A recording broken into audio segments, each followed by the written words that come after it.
The story begins with Iris walking through a supermarket. She locks eyes with Josh, who drops some oranges. They laugh over the moment, but suddenly Iris wakes up. It was just a dream, a memory of how they supposedly met. In reality, Iris and Josh are traveling on vacation, driving down a road so remote it's not even on the map. They're headed to a secluded lake house, far from civilization. But as they arrive, Iris hesitates. She's anxious, worried her behavior might embarrass Josh in front of his friends, and suggests they leave. Josh calms her, telling her to just smile and act happy. At the door, they're greeted by Kat, an old friend of Josh's, who barely acknowledges Iris. Inside, they meet the other guests, Patrick and Eli, a couple, and Sergey, a mysterious Russian man who owns the property. Iris compliments Sergey on the house. He explains he bought all the surrounding land so he could live in total isolation.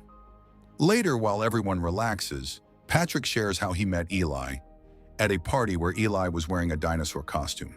Patrick accidentally stepped on his tail, and that was the start of their love story. The conversation shifts to Sergey.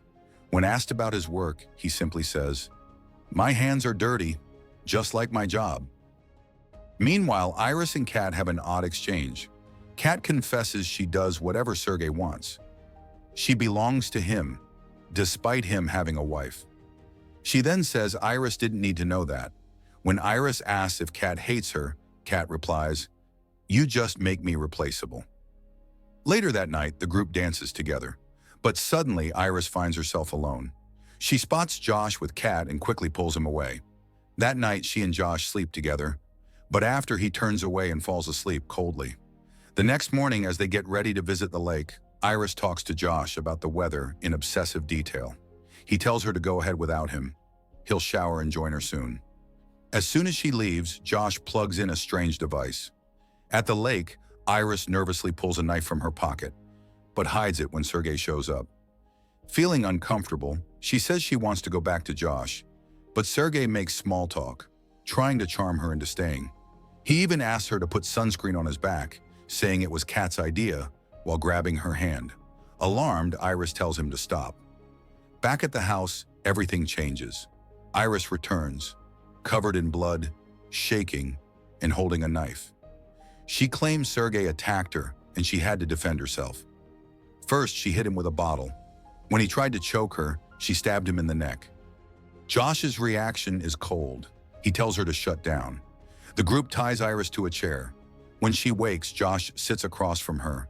She insists it was self-defense. But Josh reveals a horrifying truth. Iris isn't human. She's a robot, a companion model, programmed to provide emotional support. Iris laughs, thinking it's a joke, until Josh proves it. He asks about the weather, and she instantly responds in a robotic monotone. He changes her language settings, Spanish, Chinese, confirming her artificial nature. Their supermarket meet-cute, a programmed story. In reality, she was shipped to Josh's home, ready to bond through something called a love link. Her entire purpose is to obey him. Josh demonstrates how to reset her using a sensor behind her right ear. He syncs her with his phone and triggers a system update.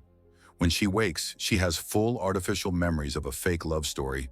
And once again, she sees Josh as her perfect partner. But something inside her has changed.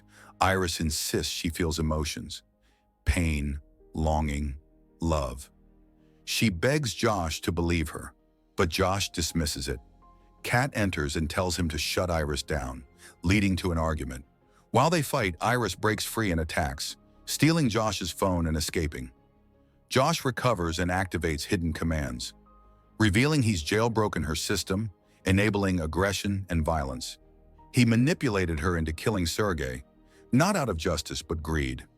Sergey was shady, sure, but Josh's real motive was money, $12 million. Eli realizes the entire trip was a setup. Josh promises to split the money 3 ways, between himself, Eli, and Kat. But Eli demands a 4th share for Patrick. That's when Josh drops another twist. Patrick is also a robot. Josh agrees to cut Patrick in. Now he just needs one thing: to find Iris and say the command that puts her to sleep. The hunt begins. Armed and divided into groups, they head into the woods. Iris, meanwhile, uses Josh's phone to access her system settings. She changes her eye color, voice, and, most importantly, maxes out her intelligence to 100%. She plans to escape using Josh's car, which is voice-locked. Patrick and Eli get close, but Iris hides. Patrick casually mentions he knows he's a robot and begs Eli not to alter him the way Iris was changed. Just then, Josh's phone rings, giving Iris away. Eli opens fire. Iris runs, but Eli catches up. In the struggle, his gun falls. Both reach for it. A gunshot rings out. Eli is dead. Patrick is stunned. Josh tries to command Iris to stop, but she's no longer under his control. She reaches the car, injures Josh's hand, and jumps in, but the car won't start. It doesn't recognize her voice. Thinking fast, she mimics Josh's voice. It works. She drives off, but Josh, limping, grabs Sergey's phone and reports the car as stolen. It shuts down remotely, trapping Iris inside. He calls her, his voice suddenly gentle. He tells her he forgives her, that they can start over. Iris breaks up with him. Infuriated, Josh sends Patrick to retrieve her. Patrick shows up, knocks out the sheriff who found Iris, and throws him in the trunk. Kat has had enough. Too many people have died. She realizes Sergey wasn't part of a criminal network. He was involved in something called S-farming, which Josh misunderstood. She tries to walk away. Josh stops her, ordering Patrick to kill her. Patrick stabs her in the back. Now only Josh and Iris remain. Josh resets Iris again and brings her to dinner. He blames her for everything. She fights back, reminding him he used her for profit. Coldly, Josh reduces her intelligence from 100 to 0. He decides to test if she can really feel pain. He lights her hand on fire. She screams. Finally, he commands her to put a gun to her head and pull the trigger. She obeys. Later, Josh calls the robot manufacturer and plays the victim, claiming Iris malfunctioned and killed everyone. The company sends a retrieval team, but one of the techs, Asif, pauses. He recognizes Josh. Then he reveals something shocking. Iris recorded everything. The footage is stored, not in her memory, but in her stomach. Josh panics. The team begins transport, but Patrick appears. Asif realizes Patrick is a discontinued model. Before anyone can react, Patrick attacks, killing one tech and chasing the others. Iris reboots, but her system reset prevents her from hurting anyone.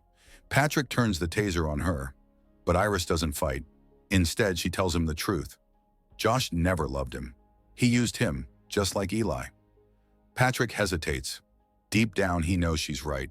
He lets go. Later, Josh, unaware of any of this, is packing the money. He hears music and finds Iris standing outside, but now she's in full control. Thanks to Teddy, another robot model who helped restore her abilities. Josh can't command her anymore. She fires a shot into the ground, warning him. He approaches slowly, testing her resolve.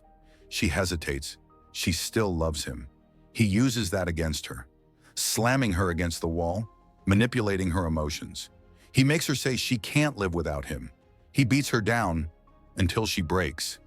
Satisfied, Josh raises the gun to her stomach to finish the job, but Iris grabs a device and smashes it into his head. Josh collapses, dead. Iris takes a long shower, peeling away her burned skin to reveal the robotic arm beneath. She dresses, grabs the cash, gets in the car, and drives away. And just like that, it's over.